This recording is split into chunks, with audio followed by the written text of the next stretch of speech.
Hey, hello everybody. Welcome back to another episode of Max on Color. Good morning to you all, or good afternoon, good day, maybe good evening, wherever you are. And thank you so much for joining me today. And I saw that Naveen joined us already. And hey, Naveen, thank you so much for joining. I'm very glad that you can make it today. And today, actually, I was supposed to be hosting the event, hosting the show with my co-host Diego, but Diego had urgent class that he has to deliver. So today it's just going to be me again. So I hope you don't mind with that. The agenda for today. We are actually, we are going to talk about secondary color corrections. I think secondary color corrections has its place.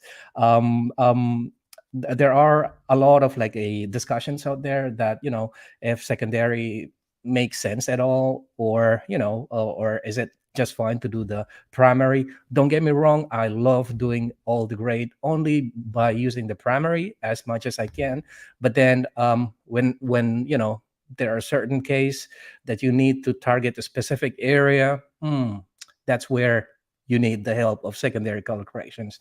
But we will talk about that, more about that. Hi, Milt Sweet. Thank you for joining. Let me share my screen.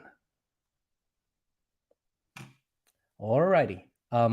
First of all, if you're new to Maxon Color, you probably know that at Maxon we host a lot of different webinars throughout the week. We pretty much have webinars from like Monday until Friday. Today you have Maxon Color, which is focused on color corrections and color grading.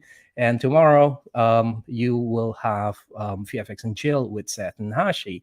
And as you can see, the post for VFX and Chill is already there. They're going to talk about something like really interesting. I think I need to join. I need to come and see them tomorrow because it's one of my my favorite movie of all time, the new Spider-Verse, right? And I think they're gonna break down those effects and recreate that in 2 hours. I am curious and I really want to see that. Next Monday, there will be demystifying post-productions, which focus on ZBrush and Substance. And also next week on Thursday, there will be a special Ask the Trainer. So yeah, that's the thing. We have plenty of webinars in our YouTube channel, in Maxon channel. So if you want to see which webinar, when, and where to learn more about that, you can simply go to maxon.net/events and you'll see all the available webinars hosted by Maxon Training Team. And again, if you are new to Maxon webinars and if you haven't get any Ask the Trainer exclusive wear, you can do so. You can get a t-shirt or you can get a Oh, no, there's no more cap. So, yeah, you can get this t shirt. And all you need to do is simply follow the link that you see on the screen. I think Kyle will be posting that on the chat. By the way, I'm accompanied by Kyle today. Thank you so much, Kyle, for producing the show. Thank you very much. You can follow the link on the chat as well, and you will be redirected to a shop. And to enter that shop, you will need a code. And the code for today is ZBrush and Substance. Once you redeem that code, you can select any of this merchandise, and the price will be deduced to zero. And you just need to pay a small shipping cost to your place, right? That's it. Next thing will be the recording. All the webinar hosted at Maxon Training Team is recorded, so you don't need to worry about that. And if you have any urgent thing to be done, you can come back later and watch the recording. And where to find that? Simply go to YouTube and type in Maxon Training Team, and there you'll find like a lot of webinars recorded and stored there as well. And what's nice in those recording, the webinars are time stamped, so you can kind of like skip and go to the topics that you really like the most, right? Okay. With that being said, now let's talk more about secondary color corrections, right? I am a fan of secondary color corrections. I have to admit that. There are like places for secondary color corrections, and sometimes people ask, why do you need to do secondary color corrections? And I think secondary color corrections can help you to improve details, and it gives you some isolated part, some isolated problematic part, so you can target that and then fix that. But that is the definitions of secondary color corrections. Instead of doing everything, targeting all your image all at once, secondary color corrections targeting a specific part of your image, and how do you call it, tweak that particular image. So your adjustment will be limited to a certain image on your area. So let me share my screen again. And I think the agenda for today, let's see the secondary color corrections inside Resolve first. And then after that, we'll see some options to do that inside Premiere with Magic Bullet Suite. You know that inside Magic Bullet Books, there are plenty of secondary color correction tools.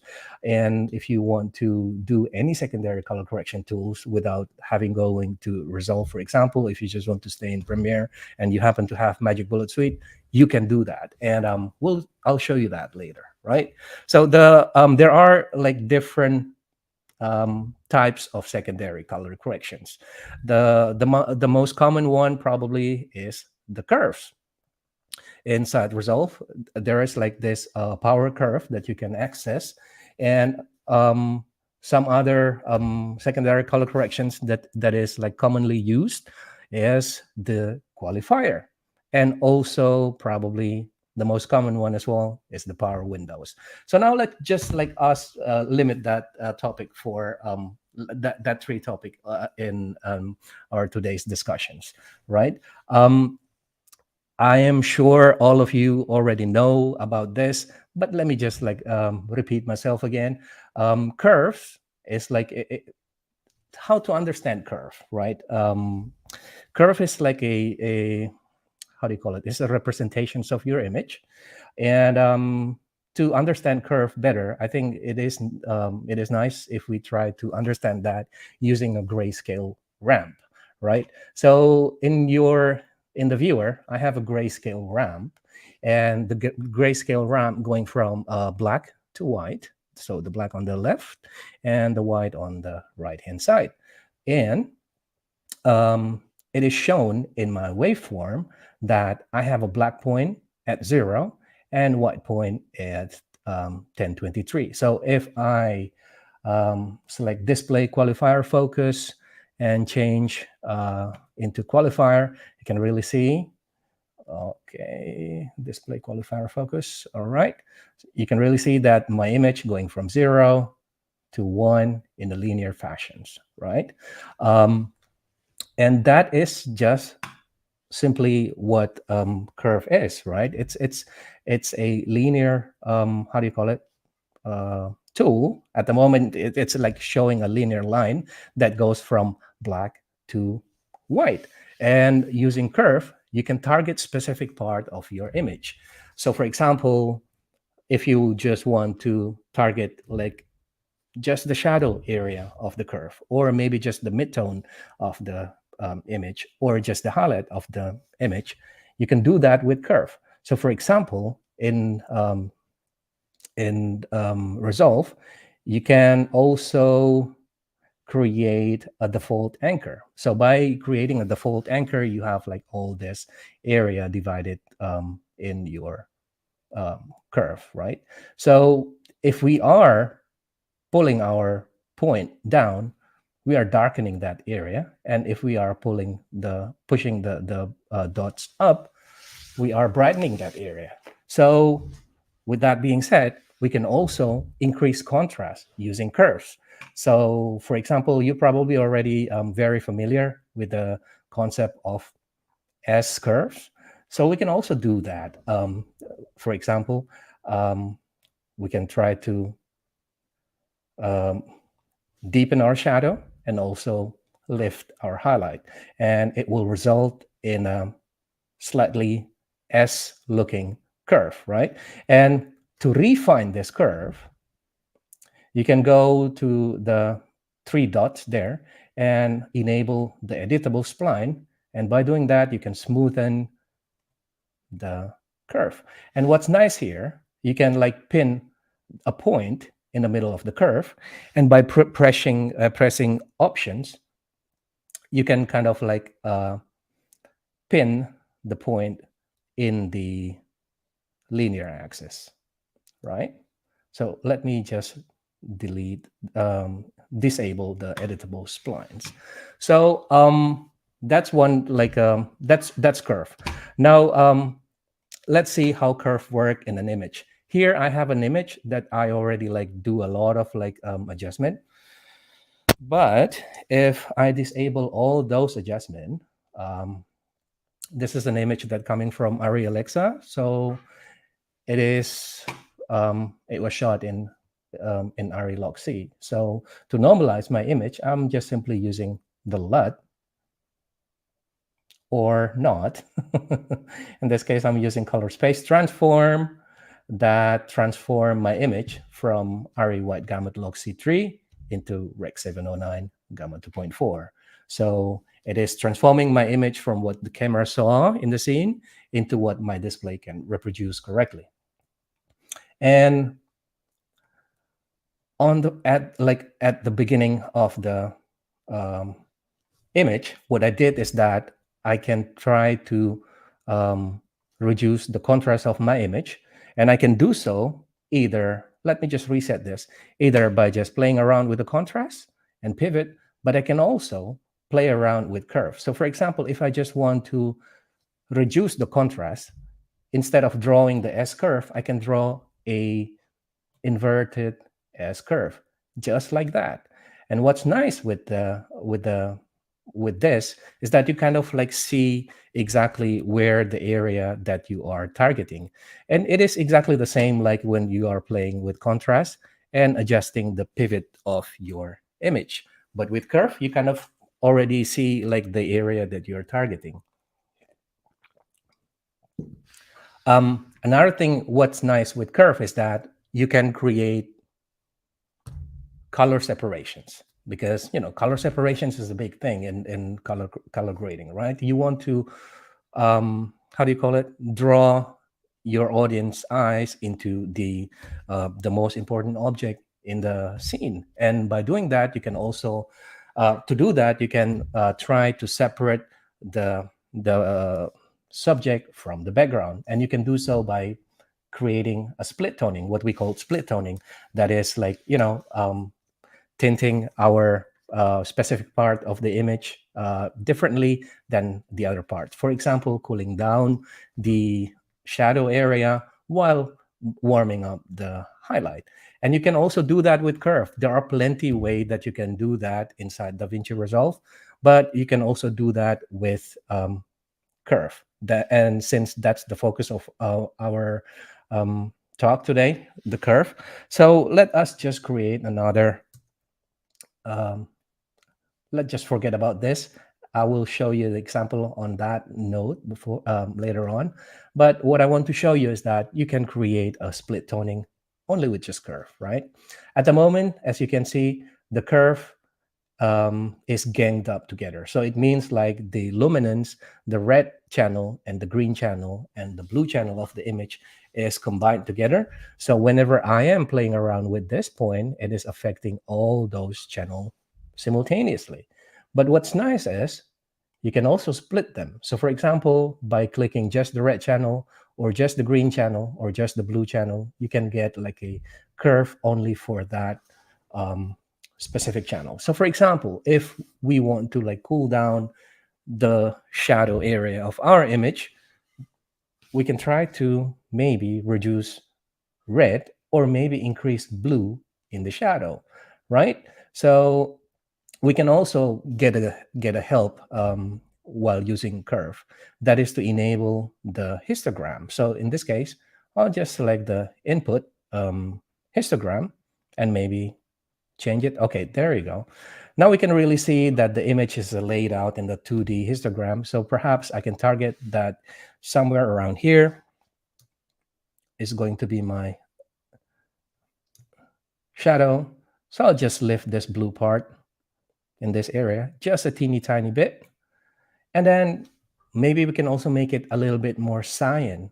And to do that, we can simply add green to the blue, right? Because green plus blue, you got cyan. And perhaps I can also pin down exactly the same point as before and lift up my green slightly. So just by doing that, I can, it is very subtle, right? So let me just make it a little bit more obvious. Something like that. So like that. And then after that, perhaps we can also increase the warmth in the top part of the image. And simply by doing like, by selecting the red curve, selecting the anchor point, and then just lift it just slightly. That would be helpful if I turn on my nodes, right? Okay. Something like that, because red is a little bit sensitive. A bit goes a long way. And what you can do, you can also play around with the strength of each channel. In this case, I can just reduce my red slightly. So that's before and that's after. So that's another use of curve to, how do you call it? Do a split tone. But that's pretty basic, right? That's pretty basic. And, probably you already know about that. Perhaps you kind of like asking, is there any use, any like sophisticated use with curves? And yeah, there are. And what I can show you today is that you can try to increase or reduce saturations using curve, but in a more how do you call it, in a more I wouldn't say sophisticated, but it's like slightly more controllable than before. And hey, by the way, Greg, thank you so much for joining. I just saw your message in the chat. That's really nice of you, man. Thank you. Back to curve. So yeah, let's just do that. Let's play around with the idea of curves, and let me show you this one technique that you can use to increase saturations or decrease saturations by using just curve. And I stumbled upon this technique while reading a book from, I forgot. Dan Margulis, and he's a Photoshop teacher, and he has like this very amazing how do you call it, technique to increase saturations by round tripping to an LAB color space, from RGB to LAB. Increase the saturation there and go back to RGB. It sounds complicated, but it is not. And I will show you that today. Let me just create another node here, and let us create a compound node. So creating a compound node is like grouping like many nodes together. And then if I'm going into that compound node, so the idea of the technique is just simply by going to LAB color space and increasing the saturations there. But since LAB color space have 3 components, we probably want to do that separately in 3 different nodes. And instead of doing that in the 3 different serial nodes, perhaps we can do that in the 3 parallel nodes stacked together. So for example, here, let me just create 3 different parallel nodes. And don't worry, I will show you the equivalent of doing this trick inside Magic Bullet Looks as well. Okay. So the first thing is that we divided the nodes into 3 different parallel nodes stacked together. And now we can just simply go to LAB color space from RGB to for each of these nodes. And that can be done by simply right-clicking that node and selecting the color space and select LAB CIE. And let's do that in all 3 nodes, and here as well. So for the first node, I just want the first channel to be active. So it means that now we have like this 3 node, and the first node will be just the L channel or the luminance channel. And the second node, I just want channel 2 to be active. And here it's going to be channel A. And the third one, it will be just channel 3, which is channel B, right? What you need to know with LAB color space is that the saturations and how do you call it, the luminance and then the chroma channel is separated. So you can target, so you can adjust your luminance or your chroma independently from each other. The thing is that A and B are responsible for the chroma, but they are a coordinates. The A coordinates goes from red to green or magenta to green. So any positive value that you put on the A channel will result in a red, how do you call it, in the red color. Meanwhile, any negative value that you put on the A channel will result in the green color. And the B channel goes from blue to yellow. So any positive value in B channel will be yellow, and any negative value on the blue channel will be blue, right? So to give you a simple example for that, for example, we can try to play around with the gain. So in the A channel, if I give positive value, if I put positive value, it will be red. Negative will be green. And in the B channel, positive will be yellow, negative will be blue, right? But we don't want to use Ligth gamma gain control. We want to use curve, right? So what you can do here, in the A channel, we can try to increase the red, like the top red, and then we can also decrease the bottom part, the black part of the curve. So in this case, we can have this maybe something like that. If you want the highlight to be more red, you can do that. Or if you want the highlight to be a little less red and more bluish, you can do that. And now what's nice is that we can mix the B channel in. So for example, I can start to increase the yellow and bring down the blue. So that's literally the trick, right? So by doing that, if we go out, we are effectively increasing saturations while controlling what type of color goes where. So for example, here I want to have a warmth color on the highlights. Meanwhile, I want to have a cooler color in the shadow. And if you play a little bit more, at the moment it is a, how do you call it? It is a parallel node, but you can also do that in the layer mixer node and play around with the blending mode after that. I found out that soft light works best, but maybe we should keep that for another time, because I'm just seeing that the time, it's already 25 past. Ooh, time does flies by. Let's go back to this, how do you call it, technique later. I can just delete that. And for the time being, I can also show you that the same technique, increasing saturations with LAB Colorspace inside Premiere Pro with Magic Bullet Looks. So let us start Premiere Pro here. I have exactly the same. Let me just disable everything here, okay? So for example, let's just search for Magic Bullet Looks and drop in Magic Bullet Looks and hit edit.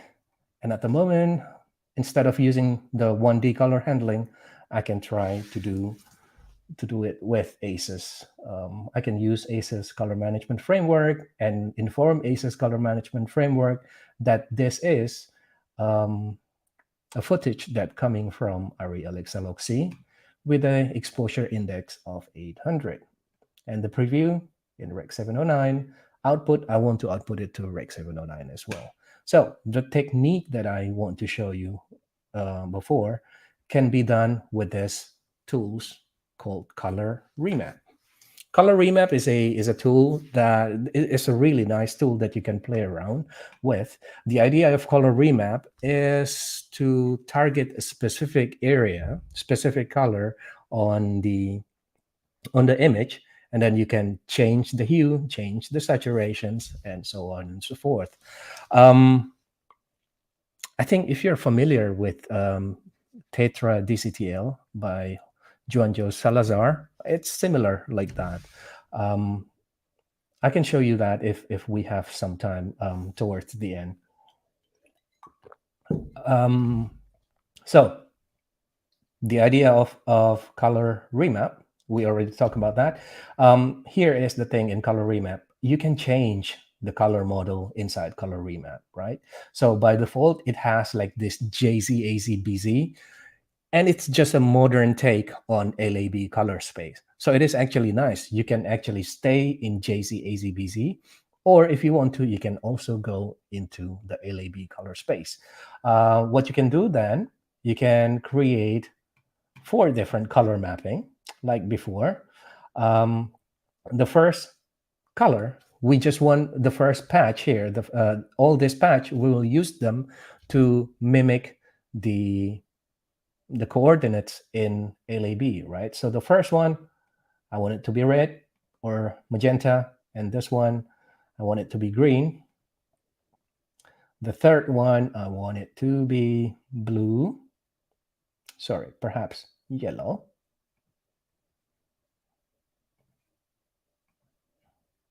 And the third one, the fourth one, it's blue. So at the moment, my image is going wonky, but because we are mapping all those color to grayscale, right? We don't want that. We just want to map them to itself. Okay. Simply just by doing that, you see no change, right? There are no change in the image. Now, what you can do is that anytime you want to increase saturations, you can go to the second patch here, and then, or in this case, it's the other way around because we are sampling like the full saturated color here. You can go to the first patch and reduce the saturations in this one. So it means that in the first patch, it reads that, anytime you see like less saturated magenta, please make it more saturated, something like that. And also in the green, and in the yellow as well, if you want to have more yellow in your image. And perhaps in the blue, I'll do it something just like that. And that's pretty much it. And that's how you like increase the saturations using LAB inside Color Remap. And you can also do the other way around if you want to desaturate your image, but still staying in the LAB color space. You can do that, but instead of using the first wheel, you go to the second patch and reduce the saturations respectively for each of this patch, right? So that's a technique that you can play around with yourself. Perhaps give it a try and let me know how it works, okay? Alrighty, so let's go back to Resolve and let me show you what we the other technique of like a secondary color corrections. We already talked about power curves, and the second one that you probably might have guessed is the power window, right? Power window, you can use power window to target specific area and limit your adjustment only in that area. So for example, let me just reset this. And if I draw a power window here, so for example, if I just want to make this specific area red, we can do that with power windows, right? And you can control the softness of power windows. And what's nice with power windows is that in one node, you're not just limited to use one power window. You can kind of like add another power window. And by default, the mode, as you add your power window, the mode is adding. So all those windows is combined together. But what you normally don't realize is that there are another mode and you can use that. Like for example, you can subtract the window, right? And this is like particularly like really important whenever you have a scene that goes like this, right? We have a car that goes behind the lady over there. And if I want to target the car and make it slightly less saturated, like what we have here, let me just reset everything here. So if I want to make the car less saturated, how can I do that, right? So I can try to like reduce the red perhaps, but it will also affect my skin tone and so on and so forth. You can also play around with a qualifier, which is the next thing that we are going to talk, but let's just do it with power windows. Let me just stay in power windows instead of mixing things up. So instead of doing that with qualifier, what I want to show you is that let's try to target that with power windows. Here I already have an example, but we can also try to do that in from scratch, and we can try to target just the car, but then we want the adjustment on the car to be not affecting our subject here. So what we can do is that draw a power window, right? So for example, something like that. And what's nice with power window is that you can always convert it to a Bezier splines. So in this case, let's just roughly rotoscope it, track it, something like that.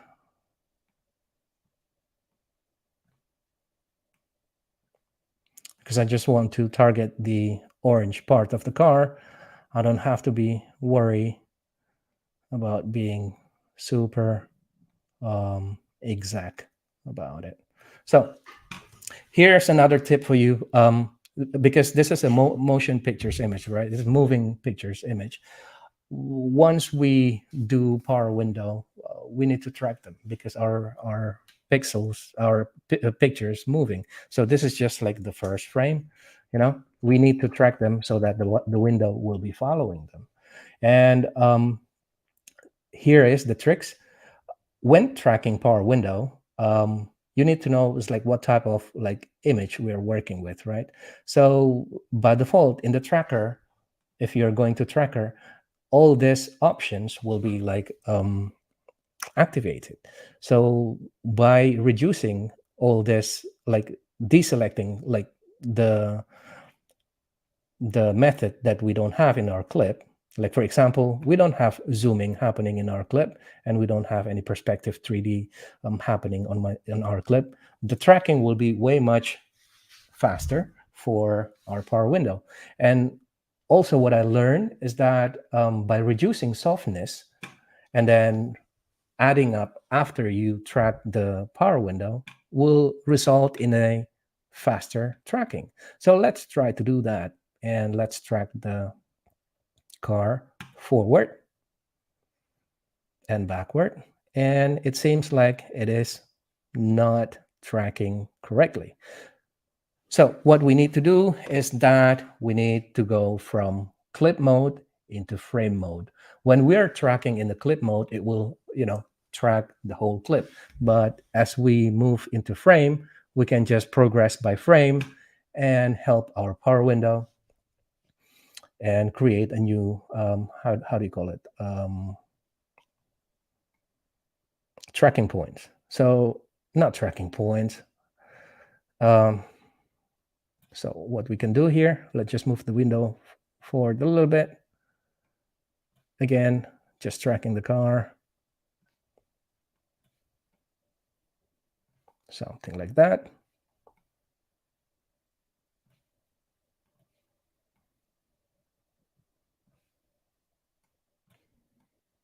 Alrighty.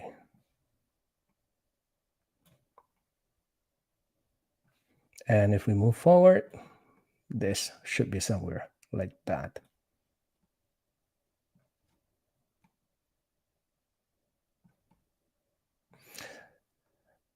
See, now this is what probably the thing that some, how do you call it, make secondary color corrections undesirable, is that it takes time to do this. But, once you got it, then it should be good. All right, it should be somewhere there.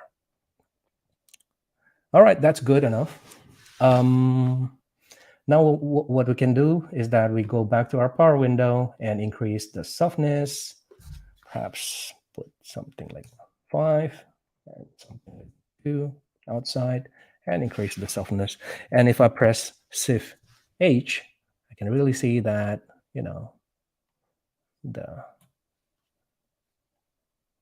oh, sorry. I think I was in the frame mode. Now let's go back.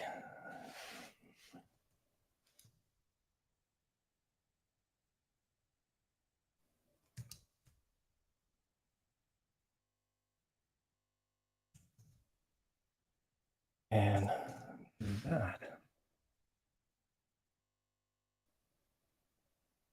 So yeah.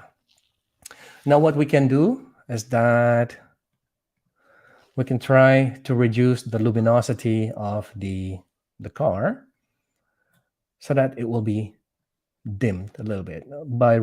We can do that by using the gain control and just simply put it down a little bit. So let me make it like very obvious so that you can see. So at the moment when I'm doing that, I can like successfully make the car not as bright as before. But as you can see, it is also making my subject darker, right?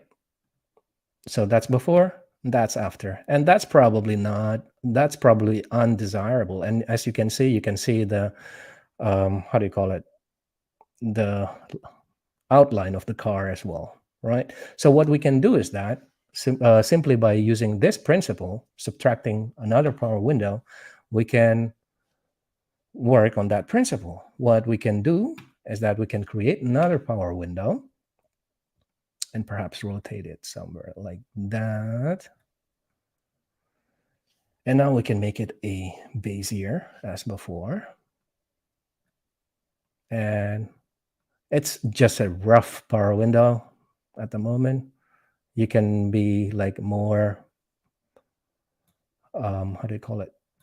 You can be cleaner than what I do at the moment. It's just for the sake of time. Let us just do it roughly, okay? All right. And what you need to know with this, like a Bezier line, is that, you know, it's probably similar with other applications. You can soften the curve, and if you press Shift, you can like focus only on one hands of the spline. Meanwhile, if you press Command, you can rotate that specific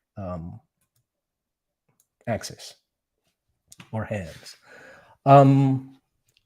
Now, what we can do is that we will track that particular window again. So we can try to track it forward and backward. I know it's not very clean at the moment, but let's go to the power window and increase the softness.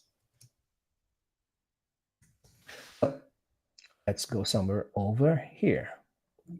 Of course, you can like tweak the power window to your liking when you have time. But what I want to say is that you can simply, how do you call it, intersect the power window.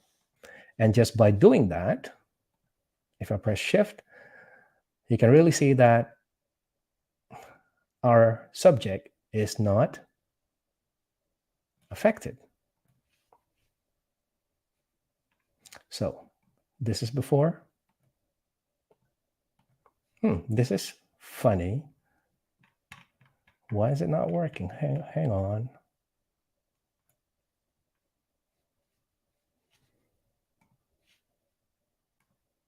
There you go. I was, how do you call it, intersecting a wrong power window as before. So anytime you have, like, you encountering problem like me, like what I did before, simply go to the highlight mode and try to play around with the controls. Okay, so this is before and this is after. So as you can see, as the car passing, let me just deselect this, as the car passing our subject, nothing is happening, but we can successfully reducing the luminosity of our car.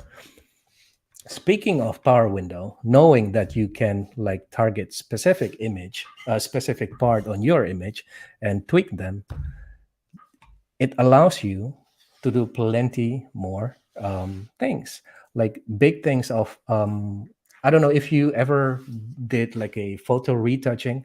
You probably know that dodge and burning is such a big deal, right? And you can also do dodge and burning using power window for your image. And to do that, here, let's just try to do that. Here I have an image that coming from Ari Alexa as well. And I think I was normalizing this image using the Colorspace transform as well as before. So the input color space was Ari white gamut, and then the output was Rec 709 gamma 2.4, right? So if I create node before that, I want to work before the transformations to my display space. And let us just balance this clip together first. So perhaps I want to increase the exposure just by quarter stop and reduce the contrast slightly. Hi, Arpa in the chat. Thank you for joining, man. Horizon and Rishoff, thank you. Something just like that. And perhaps we can increase the contrast slightly, just slightly. Okay. Now we can also create another node and create a parallel node, perhaps. Okay, so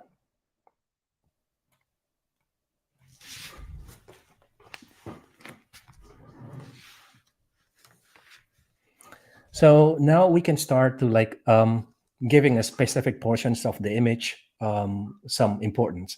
I think it's like the same as digitally relighting your scene. I know it's not as effective as you doing it in productions, but if you want to, you can do it on the post, and you can do that through the help of Power Window, right? So for example, if I just want to give my focus on the actor, so what we can do is that we can try to just like, instead of brightening him, we can try to just making the surrounding dimmer for him. So for example, first of all, we can try to create something like a vignette happening, something like that. And we can invert our power window. So for example, here, the targeted area is this man, but if we are inverting them, the targeted area is anything but this particular subject, right? And we can go to our vignette node and decrease the offset just slightly. Okay. And the next one, perhaps, is that we can see that there's like a split lighting going on his face. But instead of targeting just his face, we can target like the entire front torso of the man. And by doing that, we can increase the contrast in the scene, right? So let's just convert this power window to Bezier. And let's do it something like that. Let's just draw a rough power window.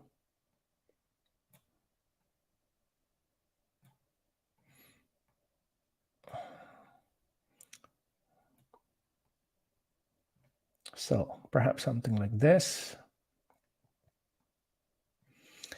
The idea is that I just want to take like the pattern of the lighting and accentuate it.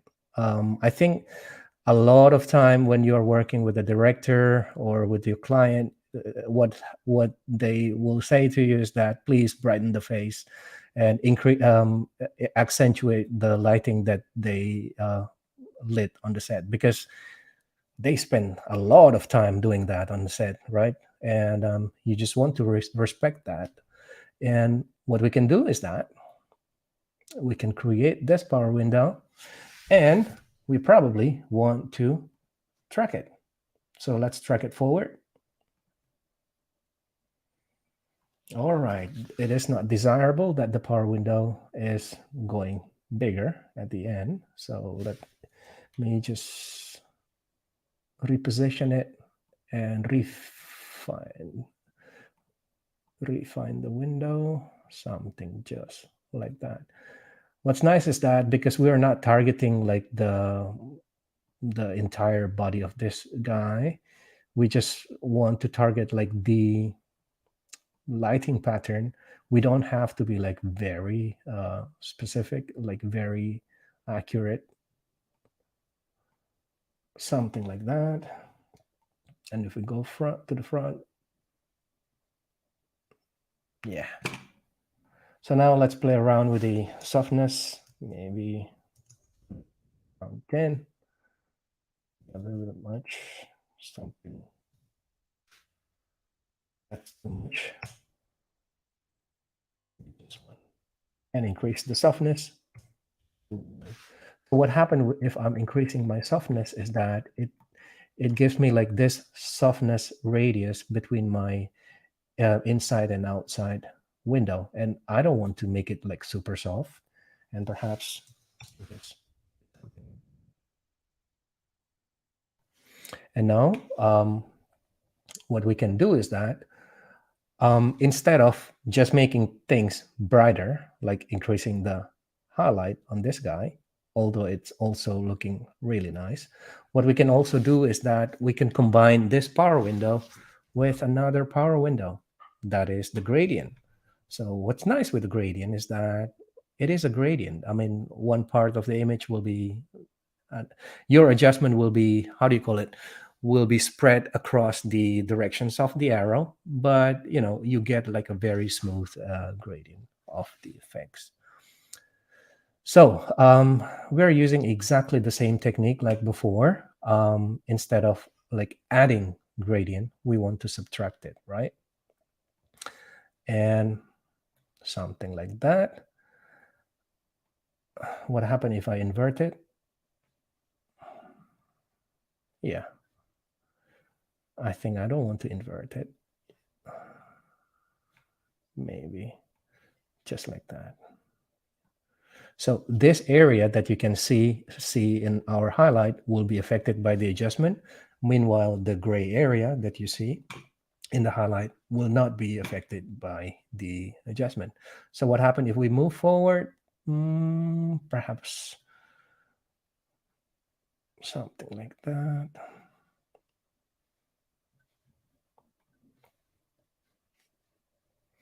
And we can increase the gain. Oh, we already did something just like that. So this is before and this is after. And together with all those power window, before and after. So at first I have like the vignette to focus our attention towards the center of our subject.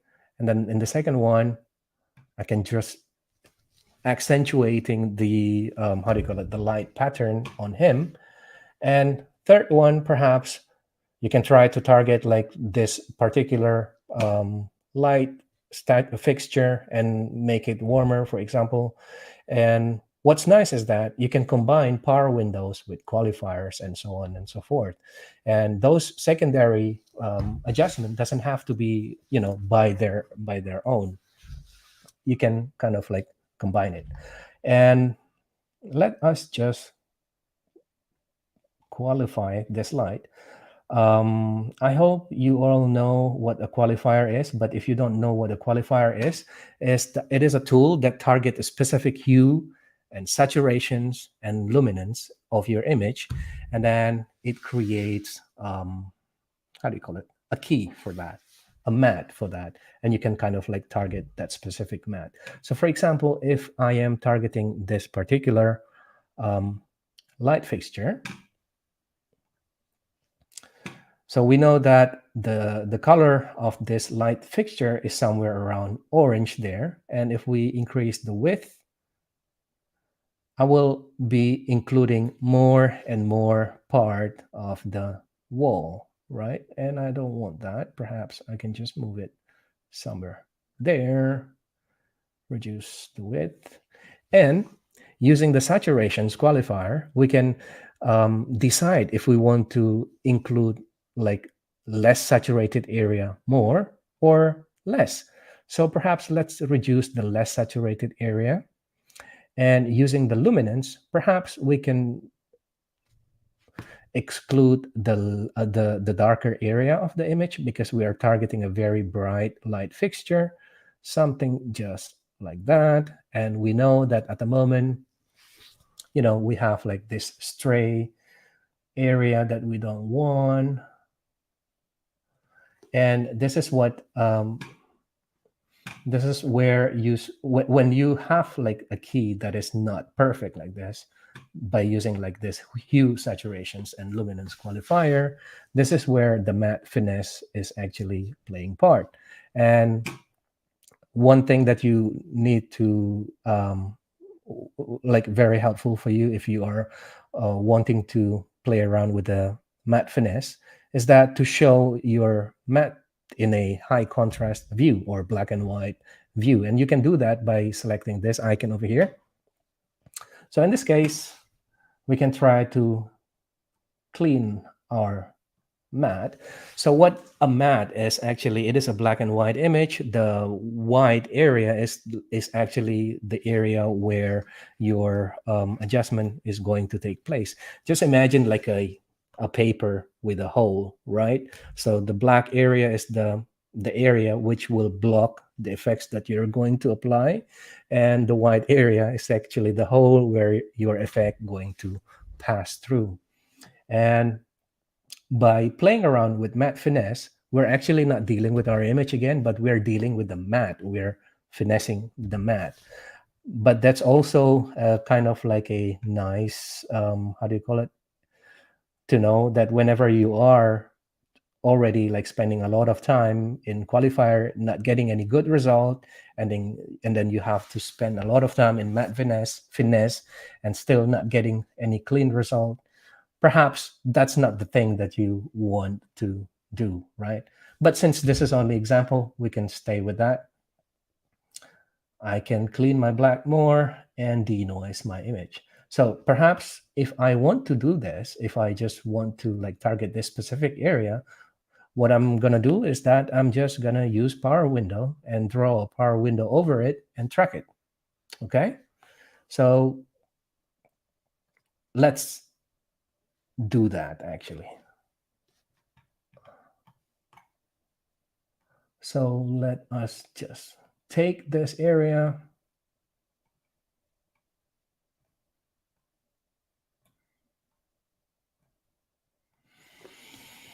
and like before, we'll track it forward. Of course, it needs refinement.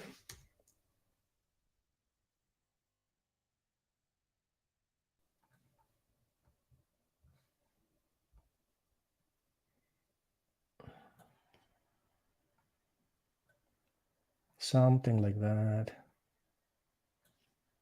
Move it there. Rotate it slightly. Back again. And back again. And now let's go back to clip mode and increase the softness. There. Something. And now we can just increase the red in that area. Instead of using lift, gamma, and gain, I can just use my offset because it's targeting the whole area of the luminance scale. What I'm going to do is that I will increase my red and reduce my blue. By increasing red, I will get more red. And by increasing blue, I will get more yellow, right? So that's it. That's before and that's after. Next, what we can increase, what we can build on top of that is that we can try to make all the surrounding area slightly warmer, where the light fall off into the surroundings. But then we can also exclude the subject. That is exactly the same technique that we've been doing in this clip, right? We can use exactly the same technique to do just that. But since time is like really at the edge, we are really at the edge of our time. Perhaps let me just show you another example inside Premiere Pro. Because I promise you to show some of the secondary color correction tools inside Premiere Pro. With Magic Bullet Suite, of course. The thing is like with what I've been doing previously, you can kind of also like recreate that inside Premiere Pro with the help of Magic Bullet as well. So for example, here we have exactly the same clip. Let's just drop Magic Bullet looks, and let's just use aces to get our image looks correct. And this is Ari Loxy, and it is going to Rec 709 with Rec 709 preview. So for example, now we can just reduce our contrast slightly.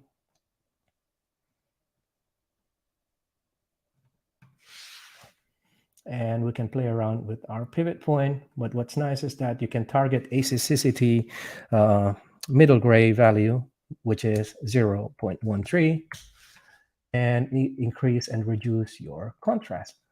By doing that, you are only targeting the lift and the gain, the shadow and the highlight, without affecting the 18% gray of your image, because it is being the pivot point at the moment, right? Okay. And what we can also do is that perhaps we can warm up a little bit. Maybe that's a little bit too much. And here is another tools that you can use inside Magic Bullet Looks to do secondary color corrections. That is the Unity. Unity, by default, Unity picks a specific hue in your image, specific color in your image, and make the surrounding colors uniform. Uniform, right? Like Unity. I think the name should be like very explainable. The how do you call it? The name should be like very clear enough. So by default, the sample point of Unity is around the skin tone. But when you move a little bit, you can kind of like target like this yellowy color and make the surrounding color yellow, like for example, just like this. And if I want to, perhaps I can make it slightly redder than before. So something like that. And instead of unifying the saturation to 100, maybe we need to give it a little bit more variations. I just limit to 75%. And we can add a optical diffusions. And here we can try to emulate the Black Promise filter, 1.4. And I think this is a nice look enough. And what we can do, like before, we can try to dodge and burn our image, dodge and burn our clips inside Premiere Pro. And that can be done by using Colorista before Magic Bullet Looks. So to do that, we can just drag and drop Colorista before Magic Bullet Looks, right? And instead of like, by default, if you just do this, you're targeting the whole entire image of in your viewport, right? But what you can do is actually you can use mask inside Premiere Pro. So for example, if I want to create a simple vignette, but if you want to create simple vignette, you should not use mask, because in Colorista, there's already a control for vignette. Like right at the bottom, if you just want to add vignette, you can do that. But let's for example, if we want to, oh, by the way, I can also rename this vignette. What we can also do is that we can try to strengthen the lighting pattern as before, right? So we can draw a curve like before. I think you get the idea. We can do exactly the same thing like before, and we can increase the softness just like that. And what we can do is that we can track it forward.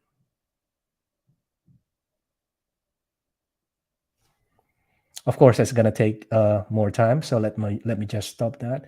But I think you get the idea. We need to track this, and we can go to Colorista.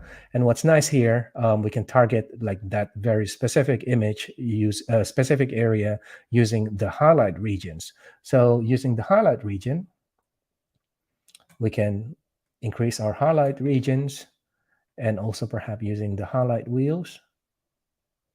Oh, sorry, I was in the mask too.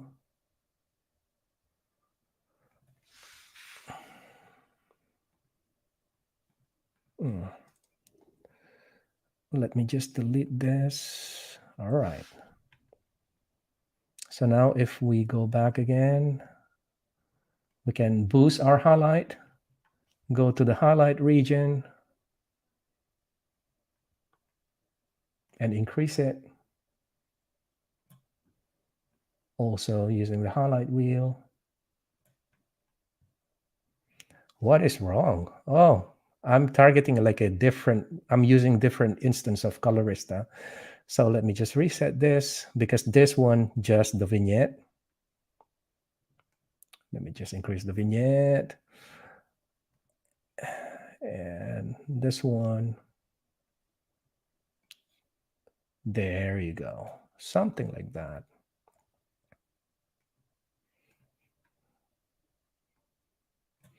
So that's the very same technique that you can do inside Resolve, and also you can also do that inside Premiere Pro using Colorista. The only downside here is that you cannot you will easily lose overview when you do that, like plenty of things, like plenty of windowing. You just need to be like very diligent and rename every single instance of Colorista that you're using. And what's nice is that you can do that. For example, here it's just split lighting example, and this one you can rename it as a vignette. Another thing, I promise you this is going to be the last one. Another thing, what I want to show you is that actually, whenever you are working with a 3D render that happens to have AUV in it,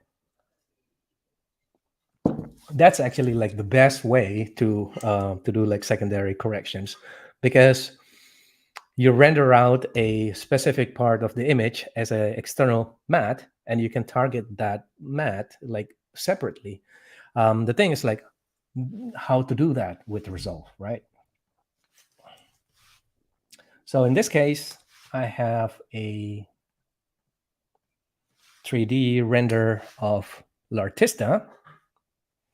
It's a short film by Can Erduman for Maxon. It's a really nice short film. I think you can find that in maxon.net, the film for L'Artista. It's very funny. Here I have an OpenEXR file, which is I just like put it into my timeline. So if I go to my timeline, I just like drag and drop the EXR file into my timeline and go into the color page. And by default, it looks like that because it was in linear, so everything was dark. So what I need to do is that I need to like specify the framework that I want to work in. And I know that I want to work inside ACES. So what I did is that I create two nodes, and I use ACES transform for both of them. You can simply go to the effects and drop in Resolve FX Color ACES transform.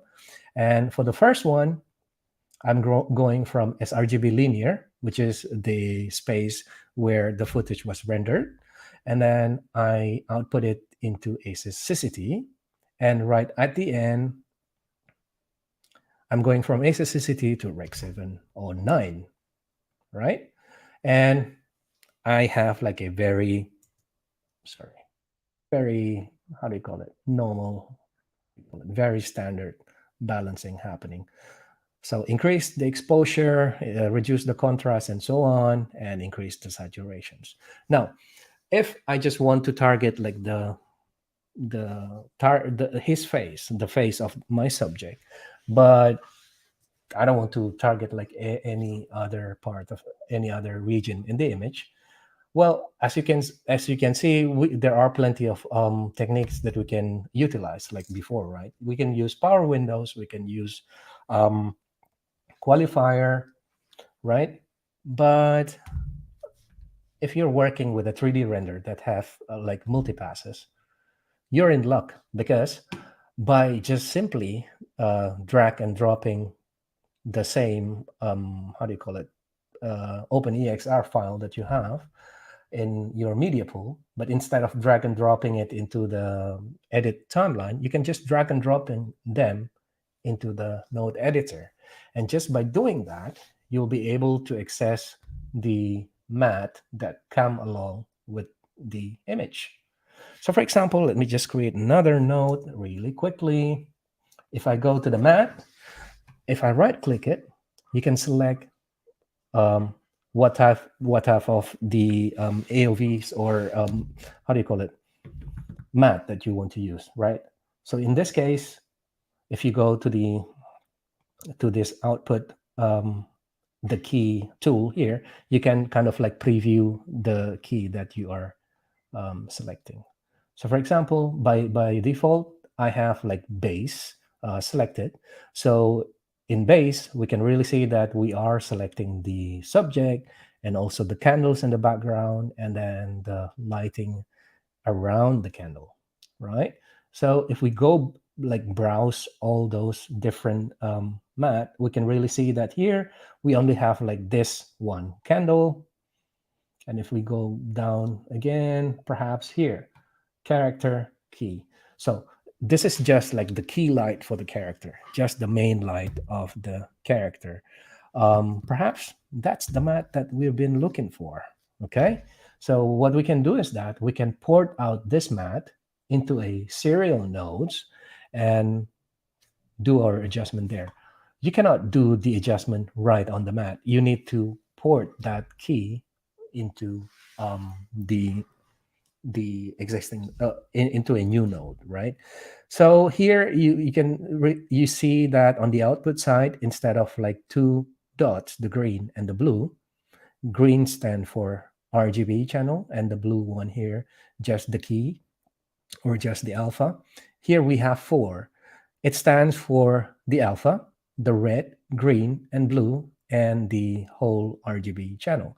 So what I want is that I just want to port out the key to the key input of my node number 4, right? So if I highlight it, you can really see that these are the area that I am going to target, right?